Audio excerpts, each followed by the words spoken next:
Okay. Well, welcome to the last panel of the day.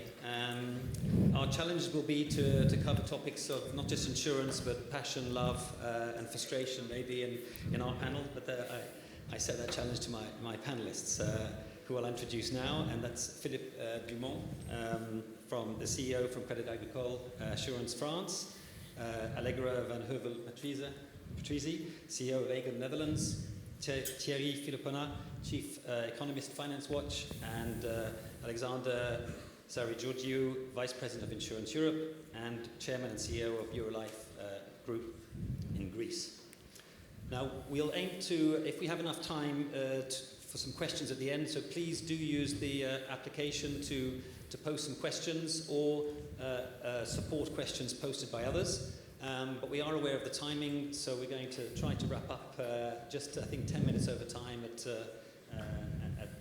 5:40.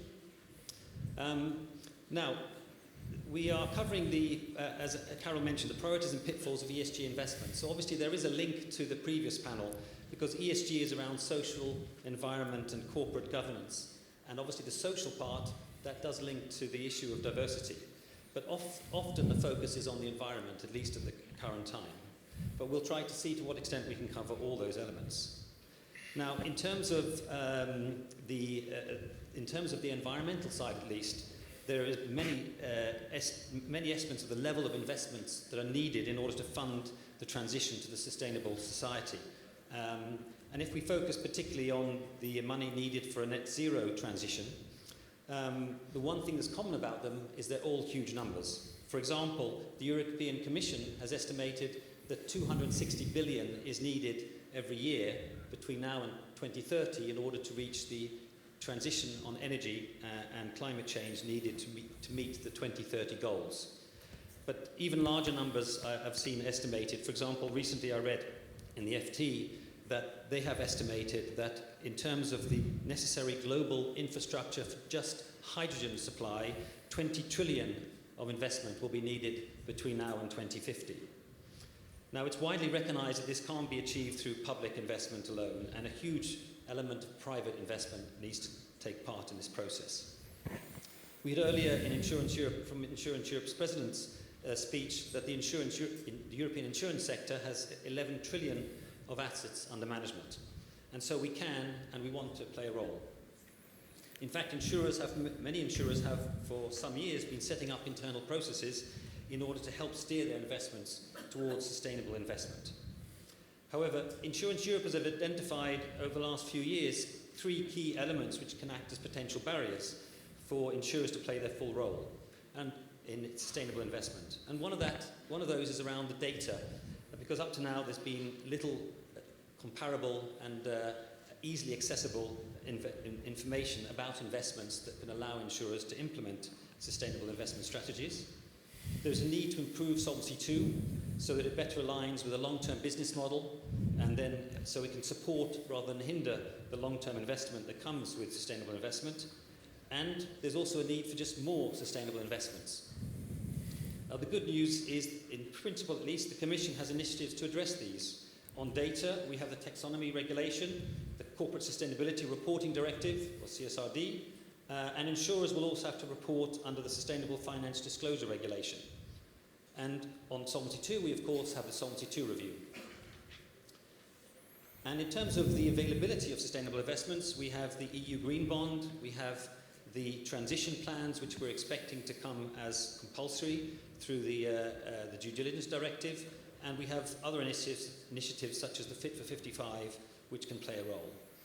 And so we'll be discussing the challenges and potentially other challenges that our panelists see within their businesses as well. And these extend to issues such as greenwashing and the extent to which these European and potentially national policies and initiatives can help, or in some cases may not be helping so much. So I'd like to start with a panel to ask each of you what are the main drivers of the interest of ESG? So why is this a point? Why is this under discussion? Why are your groups looking into it? And to what extent are you looking into it? Shall I start? Yes, so, first of all, I was thinking that the proof that we will have succeeded in all this that we're attempting with ESG is a few years from now, not to have panels on ESG, not to have regulation on ESG, but just to have it embedded in our daily lives and our business lives. So this is the first part. Obviously, a company, and you know, insurance companies have changed, I think, in the past few decades, and certainly the past few years. Instead of being this powerful organization looking from high up to the little guy, to the little citizen, we are now placed next to the citizen with concern. Our concern is, his concern is our concern, and certainly the future of the planet and sustainable investing cannot be but part of our corporate purpose.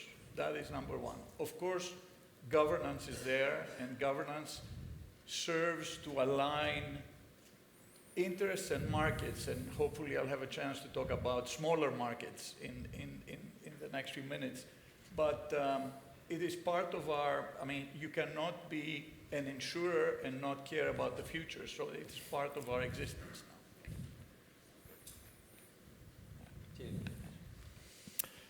now. Obviously, I cannot speak as an insurer, not an insurer, but I think to your question, there are, from my standpoint, two responses.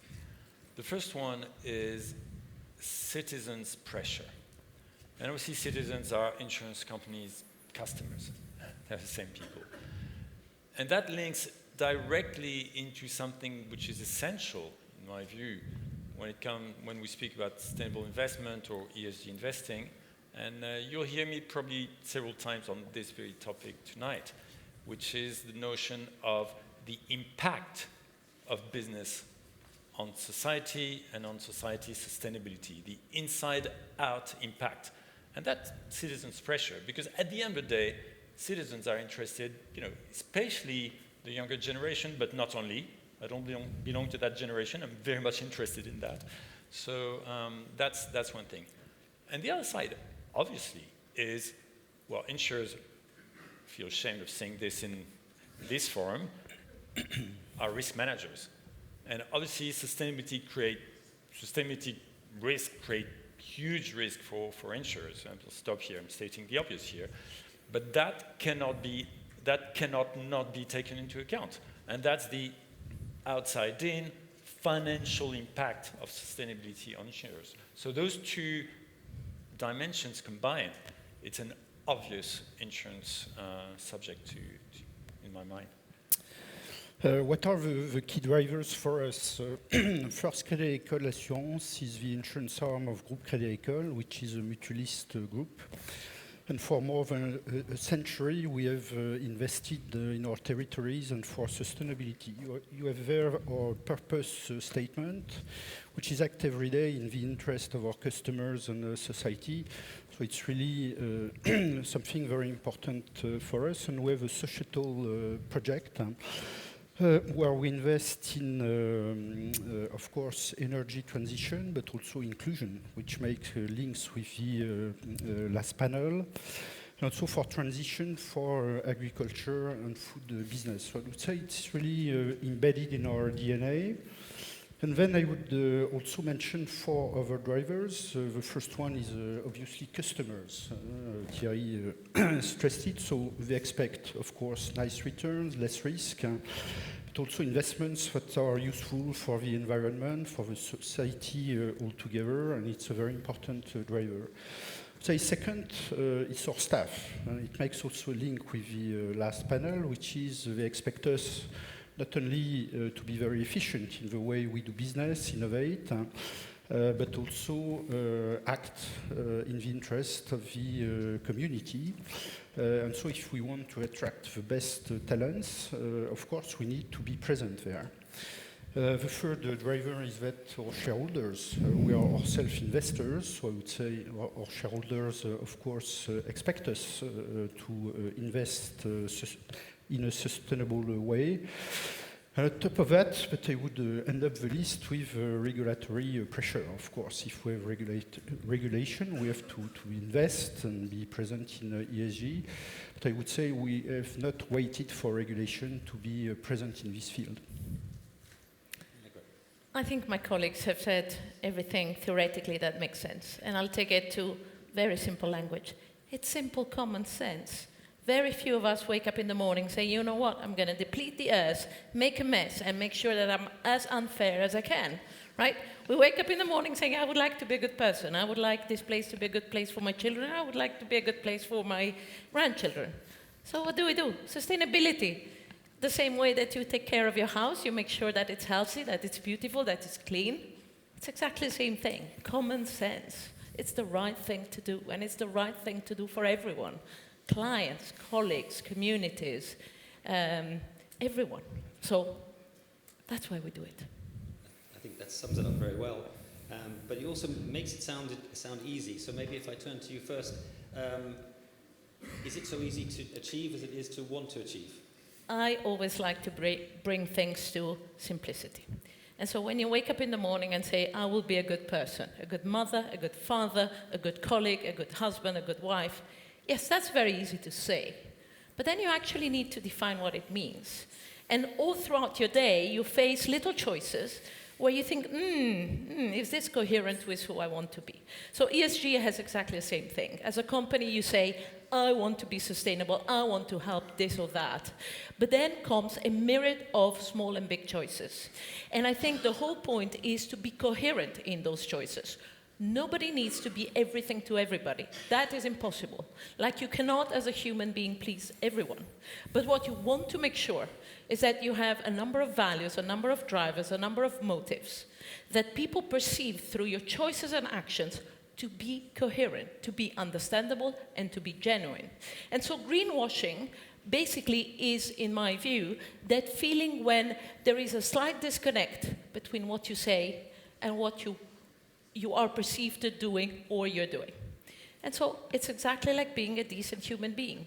It's a myriad of choices which at the end of the day other people are going to look at and say, does it feel true and genuine? I think that, again, you make it sound very simple. Now, one of the practical barriers that has been raised, though, is a question of data in terms of being able to identify the best of the options and put into practice the feeling that you wake up with in the day. And there's a lot going on in terms of making that data available within Europe, but even beyond internationally. There are a lot of other initiatives also underway. So I thought, Thierry, maybe can you give your perspective on the data that is due to come from initiatives such as the CSRD, the Corporate Sustainability Reporting Directive, and also which would provide, in principle, a lot of data to companies to help them in their sustainability objectives, but also the SFDR, the data that insurers and other financial companies will have to report to the outside world. So to what extent will it help insurers in their task, and what extent would that reporting pressure maybe put pressure on insurers and others to actually follow through on those good intentions? With pleasure. It's a huge question, so I'll try to keep it brief. Let's start with the beginning. Data is indispensable. You cannot act without data. You don't have the info, you don't act. Sorry, again, to state the obvious, but this is where we're starting from. Second point is, when it comes to data, in my view, there's two categories of data. There's the data that reflects today's practices or yesterday's practices, and that's the subject of CSRD, SFDR, and I'll come back to that in a minute.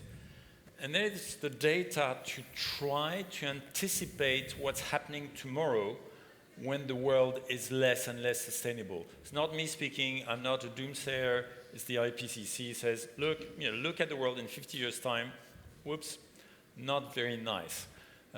And that's tomorrow's data, which by definition we do not have. But let's go back to the heart of your question, because we don't have the time to cover everything. CSRD, Corporate Sustainability Reporting Directive, SFDR, Sustainable Finance Reporting Directive. CSRD is the reporting the data from issuers, from companies to financiers. SFDRs is the reporting of financiers in general to their customers and to society. The problem we have today is that basically SFDR now is carved in stone, so financiers have an obligation to report something or a data they do not have. Because CSRD, level 1 has been adopted, but level 1 is very nice, defines the scope and the big principles, but then you need to have the reporting standards black and white so that you know what to report and how to report it and everything. And this is where it's become difficult. As we know, those of us following the subject, and I happen to be a member of EFRAG's Sustainability Reporting Board in charge of advising the Commission on European Sustainability Reporting Standards. EFRAG has done its job. It has made proposals to the European Commission last November on reporting standards. We're still waiting, as we speak, for the Commission to come up with a legislative proposal called DUB, Delegated Act in EU jargon. It was supposed to come out 2 months ago. It's still not out, which tells us two things, really. A, that it's a very difficult subject, and there's a big fight today. It strikes me as an NGO person that in the discussions today, you see the lines, the dividing lines are not the ones you would expect. And I see so often financiers and NGOs on the same side, believe it or not, saying to regulators and to issuers, please give us the data because we need it. Issuers, financiers, whether bankers or insurers or asset managers, need it because regulation tells them, look, you're going to tell me what this is, and if they don't have the data, how can they do their work? And NGOs, basically, if we want to be able to do our job, we need the data as well. But there's a big struggle on the content of the data, and obviously, oppositions and everything, hence the situation we're seeing today. Let's cross fingers and hope that the proposal from the Commission is ambitious enough, because if I relate to what I was saying earlier about motivation for insurers to be in ESG investing, I was speaking about inside out, impact materiality, impact and outside in financial impact. Materiality is in jargon. Well, European sustainability reporting standards are supposed to cover both dimensions, so-called double materiality. And as we know, IFRS's, ISSB standards cover financial materiality. And obviously the struggle within, let's call a spade, the European Commission at the moment, and after that, with the co-legislator, European Parliament and Council, will be to what extent the European sustainability reporting standards are really reflecting that European logic of double materiality or are closer to a single materiality approach. So that's a huge topic because, I'll come back to the subject if we speak about greenwashing, but this is the heart of the whole process. No, indeed, it's a very big subject. I will just maybe bring it back from a company point of view. Yeah. You mentioned, Philippe, that you've been investing sustainability, or that's been a philosophy for quite some time. How much does the data problem affect data you? is really a challenge. I would say insurers are used to data crunching. I am sure in this room we have plenty of people used to data crunching. But when we look at ESG, it's really a challenge. And I would say it's less a challenge for the data we produce. I would say on this field we have to keep it as simple as possible, as coherent as possible, not duplicate different data from a national level and European level. But the real challenge for us today is the data we get in. So it's really difficult. Probably things will improve. But that's why, for example, we've set a target on reducing carbon emission, which is a target on our listed portfolios of bonds and equities, just because we lack the data to be more global. So it's the bulk of our portfolio, but really we miss the data and we have to choose the provider, so it's really complex. So this is also why we choose to communicate on targets that are very pragmatic. For example, we have a target which is investing in renewables production capacity by 2025 around 14 gigawatt. Which is the equivalent of the consumption of 5 million households, because we have to be pragmatic and also speak to our customers, and we'll need to get more data to be able to communicate more precisely. So really it's a challenge today. So you set targets based on the amount of renewable energy capacity that you'll be investing in? Yeah, it's our key target in equity, and then of course we have a specific target with carbon emissions because we're a member of the Net Zero Asset Owner Alliance, but we try to set targets on both fields and be pragmatic. But maybe then moving on to the issue of greenwashing, because again, in our discussions we've heard from companies that there is quite a concern of being accused of greenwashing, or having the ability to avoid that and make sure that that's not a valid accusation. Maybe just quickly to the industry point of view, is that something that preoccupies you now, or is that something you see on the horizon, or are you convinced that if you have good intentions, you'll be able to avoid that accusation? I am convinced. So, of course, it's a concern, right? The same way that, any other type of accusation about behavior, etc., are a concern, always. But I think at the end of the day, institutions are reasonable, people are reasonable, and basically what they're trying to pinpoint is the coherence, the genuine behavior that you're putting and the actions you're putting in front. And I do think that if you can actually justify with a straight head what you're doing and not trying to pretend you're doing something else or pretend to look better than what you actually are, then yes, you might still be accused, but I think you can relatively, straightforwardly deal with that accusation. Alexander? At Eurolife and in Greece, this is exactly now the stage we're at where we need to walk the talk. We went from understanding what ESG is to establishing committees, etc., to putting it in our governance, in our asset liability management, etc., etc. We are in the process of articulating targets. But I wanted to move back, if I may, for a second, from the perspective of a company that is, 650 million euros, has 600,000 customers, 4 billion of investment. So small to medium size, let's say. We have a shareholder from across the Atlantic, so we do US GAAP. We just spent a few million to go from IFRS 4 to IFRS 17, whatever that means. We do Greek tax accounting. We do IFRS 9, of course. We do solvency accounting, right?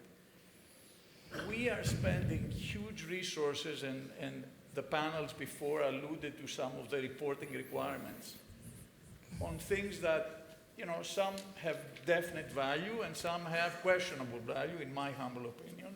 Whereas for a smaller company, and certainly in a smaller market, that becomes a huge issue. There are no resources to spend in actually walking the talk, as I said. And the devil is in the details, and there is tremendous technicality in investing the right way. Okay. Maybe greenwashing, I think insurance is protection, and protection is trust and confidence. So we bet everybody will be very responsible, but it's something each of us has to keep in mind. It's very important that we keep this trust regarding these matters. I must say we are starting to hear more and more about, in a way, the burden of all the different types of reporting. And I think the industry has been very supportive and in fact at the forefront, I think, as you're saying, of highlighting the need for data. But I think there's also getting to the point where there's a question of, can we cope with much more, or do we need to get the existing, do we need to consolidate the existing frameworks and get them working as intended? Because there's still a lot of questions and challenges around that. And Thierry, I don't know how you feel from the outside, whether you feel is that interpreted as pushing back, or is it recognized that maybe there is actually a huge amount on the table and we need to get this working? There is a huge amount on the table, and we need to get it working. There's absolutely no doubt about this. And I think on the previous point you mentioned, greenwashing, this is the perfect illustration, because there's really two conceptions of greenwashing. One conception is, are you doing what you're saying you're doing?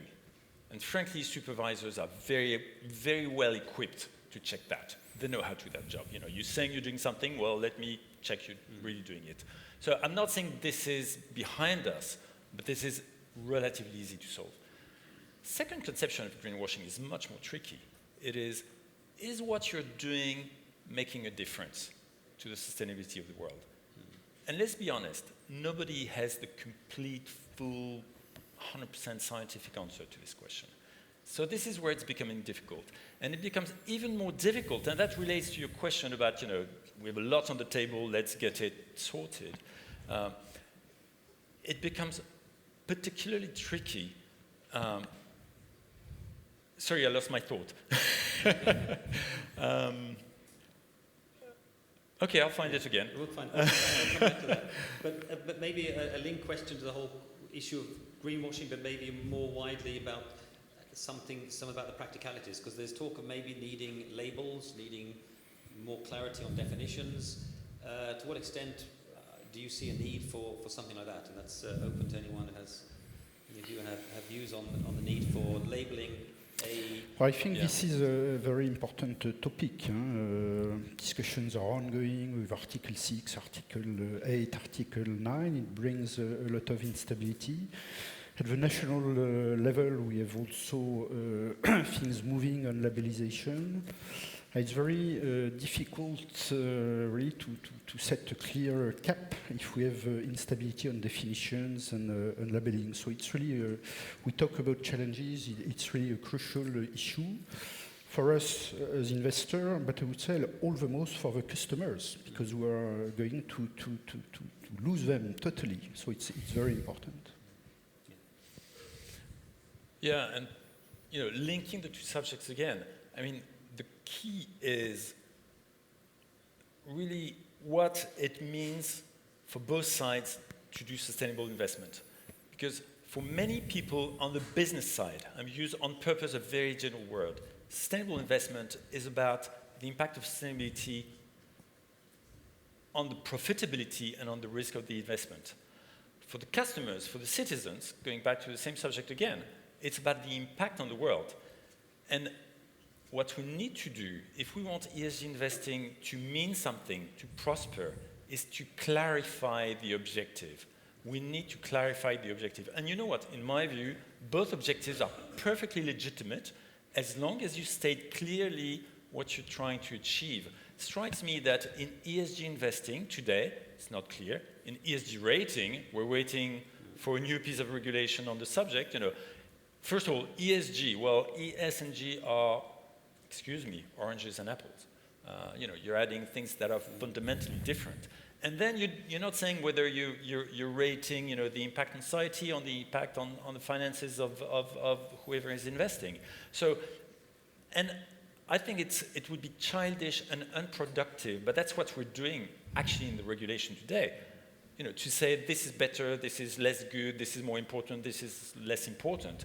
We should just clarify. Please tell me what your objective is.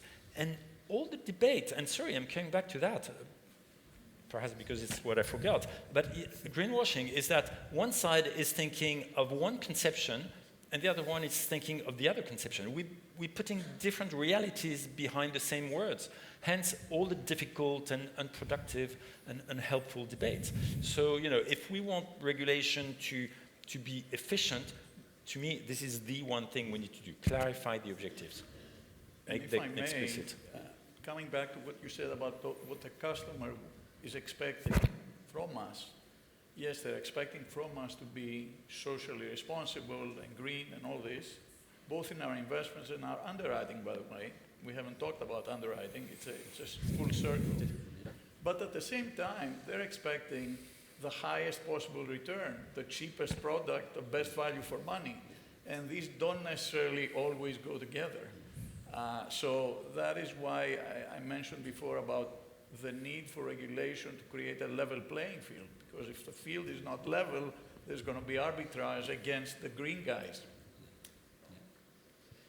But so, I mean, clearly the issue of greenwashing can either be viewed very simply, do the right thing and you can defend yourself, but at the same time, being clear about what your objectives are is also important. And I think with the customers, as you said, customers are very interested in sustainability by all accounts, but they also want performance instead of products. But then moving on to another facet of sustainable investment, ESG investment, is the question of availability of assets. I mean, I mentioned before about the very huge numbers talked about in terms of the need for investment. But are those investments out there? Do you have, when your ALM teams and your investment teams make their choices and maybe have already frameworks and criteria and data where possible, do they have enough wind farms, green hydrogen projects, cement companies transforming themselves, those sort of investments to invest in, or is there a shortage? So there is a famous saying in Italy, I'm Italian, that is, everything I am, I owe to spaghetti. And to be honest, I'm only as green as my bonds, because at the end of the day, out of my 150 or whatever it is billion of bonds, a very large part are actually German and Dutch bonds. So I can only be as green as German and Dutch bonds because, So of course I will try to find wind farms and other projects. But in the grand scheme of an ALM, those are going to be a couple of percentages. So in reality, no. If you look at the last emission by the European Union on green bonds, it was in March. And there were 6 billion, and it was 12 times oversubscribed. That means everybody and their brother was trying to get a piece of the thing. So the reality is, until states do not provide a sufficient amount of green, under whichever denomination, bonds that we as large institutional long-term investors can stick into our balance sheet, we're only going to be as good as the spaghetti that we've put in ourselves. That is essentially the story. So absolutely, we need a lot more of that. And if I may, these bonds tend to be in high demand and they're very expensive. So there you have then the negative cycle with pricing your products, being competitive and so on. One development that the EU has put in place to try to help with that is the EU Green Bond Initiative, which ultimately will allow corporate but also sovereign green bonds under that, and that's still some way from being available and used. Do you see that can help in the process? And potentially that links to the issue of transition financing, because it's been designed to try to help allow for transition financing. So do you see the EU Green Bond as something potentially positive, very positive, or the jury's still out? I can give it a try. I think it's a nice to have, nothing against it. I don't think it's a game changer, because at the end of the day, money is fungible. So, once it's in the bank, money is money. I think the key about green bonds is that it's a governance tool. Because as a bondholder, as a green bondholder, effectively, you have some of the powers of a shareholder, i.e. you have the right to, so proceeds are earmarked and you can check and everything. So it goes beyond what the rights you usually have as a bondholder. In that respect, it's good because it goes in the right direction. It pushes in the right direction. So, yes, let's do it. It's being done, it's fine. Is that going to make the difference? And that relates to your previous question is, projects and money. But there's no lack of money in this world, and there's plenty of money. There's a lack of project, of real project, but if you have a proper project, well done, profitable, and that makes sense from a sustainability standpoint, of course it will find its financing and its investor base. So yes, nice to have, but it's not, the game changer. We have a lot of money now, so of course we need projects. The key issue for me is to foster private investments. which means that we have the proper regulatory environment to have corporates investing in these fields, and if you are investing, they need some money, and there we are there to provide the money. So it's really the key. Yes, we need some specific tools, but the real issue is to have the private sector invest massively in climate transition. Another aspect of that is the transition financing, which, as I mentioned, in some ways the green bond was designed to try to help that by allowing, I think, up to 10 years, they can raise money, and as long as that is invested in taxonomy-aligned, I think, investments within 10 years, it counts as an EU green bond. But that leads to the more general question about transition, because there are, in terms of equity financing or other bond financing, there are as you were saying, very few companies which would be green now, many which have an intention to change, and of course insurers want to be part and help fund that change, and sometimes use their voting power, etc., to encourage it. But to what extent is this whole issue of transition, is it something that it's already under control? Is it a big thing that needs to be solved? How do you see that as part of your sustainable investment? Well, I think it's absolutely necessary. We need to find a lot more of those. The question is, you said earlier, the 20,000 trillion or whatever huge number you said, and at the end of the day, that supposes thousands of projects starting at every moment, and actually they're not. They're just not there. And so, at the end of the day, you cannot go faster than the train you're in at the end of the day. And so I think that is where which of the two is going to lead is a very difficult aspect. I can say that we as Aegon are, of course, committed to follow that transition and that speed in order to progressively keep up with all our commitment. Absolutely. I mean, one of the things, certainly, I think we've been, as Insurance Europe, we've got a great position to support transition plans for, not just for insurers, because under Solvency II discussions, it's really been focused on insurers, but under the due diligence directive, there is a requirement for about the 12,000 largest companies in Europe to have mandatory transition plans which align them to the Paris objectives. And I think the hope is that if companies have to have those in place, that then leads to projects and planning and investment that insurers can then invest in. Exactly. Is that something you would hope for as well? Yeah, absolutely. Yeah, to me, if I may, transition plans is the obvious thing to have. Difficulty is that there is no rigorous definition of what a transition plan is today. You look at the different initiatives, pieces of regulation, they all give a different answer or no answer at all. And that is really a problem. We're talking about data earlier, but the letter that the European Commission sent to EFRAG recently, which is please delay your work on sectoral reporting standards. How can you do transition plans if you don't have the data on each sector? Is the retail sector going to have the same transition plan as the oil sector? Well, we all know the answer to this question. Of course not. If you don't have the data, you won't have the plan. So we're just in the middle of, yes, everybody's talking about transition plans. It's obvious. But now let's get it done. And it's far from being done. It's not getting off the ground, to be honest, at the moment.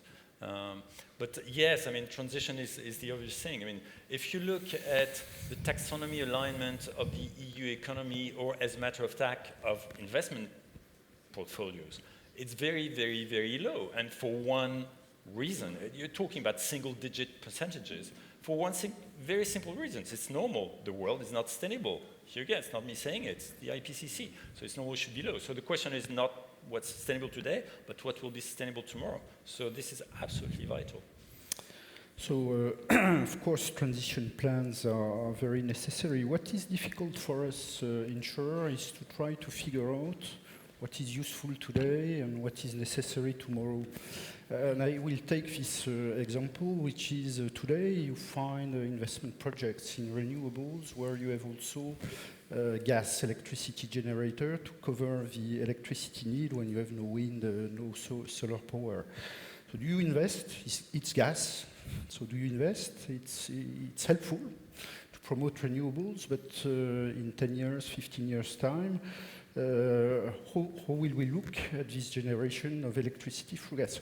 So it's complex for us, okay, because we have figured it is very useful today, okay, what will be the look in 15, 20 years' time? And when you look at what's happening in the Solvency II discussions at the moment, there is nothing about transition plans, please correct me if I'm mistaken, in Solvency II today, which is a big shame. We at Finance Watch pushed for that, and there was a huge pushback for, let's call it political reasons. But if you don't insure the notion of transition plan in the essential pieces of regulation, it's not happening. I think on that one it's because it's in the due diligence directive for everyone, and we would prefer a cross-sectorial approach. Yeah, but I feel the regulations need to speak to each other, otherwise it doesn't work. That would be, I think, multiple regulations overlapping would be a whole different topic, so we'll move on from that one. Another seminar. Yeah. But then just touching on Solvency II, and we're running out of time, so we'll have to be brief on this. We highlighted the need for Solvency II. I highlighted the need at Solvency II to address some of the issues, recognizing better the long-term business model.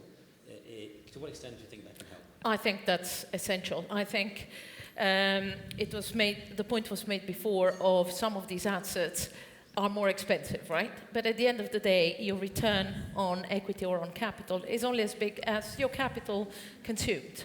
And so if, for example, the risk margin were to lower and therefore de facto the total capital behind some of the liabilities would go down and therefore some of the investments, well, there you are. Your return on investment has increased and actually has compensated. So I think at the end of the day, this is about finding the right balance between the right thing to do and maximizing a number of KPIs, be it on the capital front or on the return front. So absolutely, Solvency II can and should think about the long term and how to enable that. And on that point, you said it before, regulations need to talk to each other and regulatory authorities need to talk to each other. I have a feeling that as we are in a phase of transition on this matter and others, there is a disconnect between various regulations, authorities, and certainly the politicians. My experience, with all due respect, talking to Euro MPs, is that they are not in touch. They are in touch with the headlines, but not the nitty-gritty that we have to deal with, and through which we have to deliver value to our customers and our shareholders. Well, I think given the short time, I'm going to move over to one audience question, and it's the one that's top ranked, and I guess it's very much linked to the recent news. The question is, what does the current developments of the NZIA and the wave of companies leaving it mean for investment initiatives like the Net Zero Asset Alliance? He's the big guy in the Net Zero Alliance. I am not sure I am the big guy. We are a member of two alliances, Net Zero Insurer Alliance and Net Zero Asset Owner Alliance, but I am quite sure that in this room we have plenty of members. We think that these alliances are very useful to exchange on the methodologies, to exchange on the data, and so it's very useful. Of course, we have to take care about regulation and antitrust issues, but we still think they are very useful. Okay, so it's easier to say when you are not in the US for insurer, because we have this initiative coming from the US, but one way or another, for the alliance or other tools, we have really to find a way to work together. It's not a way to make more money, it's just a way to exchange on what are the best tools to try to mitigate climate change. And I think it's worth noting that even those that have left the Net Zero Insurance Alliance have restated their commitment to climate change, addressing climate change and sustainability in general, I think. If I can share one general reflection on this, beyond the US dimension, which is very complex, and I feel sympathy for those who have to deal with that, on the competition antitrust law argument, which we saw was very important, and this is a very general reflection. If we collectively have built a system where our law prevents us from addressing sustainability issues, we're running as a society into a brick wall, and we need to change the law. You know, let's call a spade a spade. Okay, I can understand, you know, put me in charge, I'm the CEO of an insurance company, hey, look, I have a huge litigation risk, you know, I'm not taking the risk, I understand that. Now I put my cap of, you know, let's look at society in general. This is absurd. I'm not saying it's an absurd decision from the company standpoint, but from a society standpoint, we have a serious problem. Well, just to wrap up, I'm going to ask each of you just in a few words to identify one thing that you would think that would have the biggest impact in helping either your own companies or insurers in general to increase their sustainable investment and ESG investment. I'm not sure I'm going to answer exactly what you asked, but there's one question that is in my mind, coming from a country that has a huge, huge protection gap, and that is that being environmentally sustainable is crucial to for all of us, but I'm wondering whether it goes a bit against covering the protection gap. We must make sure as regulators and everybody in the business that doesn't happen, that doesn't happen. Thierry. Clarify the objectives. Okay. Philippe? It can be seen as a paradox because I said the last driver is regulation, but I would expect stability and coherence of the regulation to make sure that the initiatives we take don't create issues a couple of years after through regulation. So it's really key. Thank you. I would say Rome was not created in a day. We started somewhere. It's not perfect. It will never be. But let's continue. Let's continue with common sense. Let's continue with balance. Let's make sure that over time we have the tools. They will not be perfect again. That we report. It will not be perfect again. But that all in all, we're going towards what humanity, society needs. Very nice words to finish on, and I hope all of you can join in thanking the panel for an excellent discussion.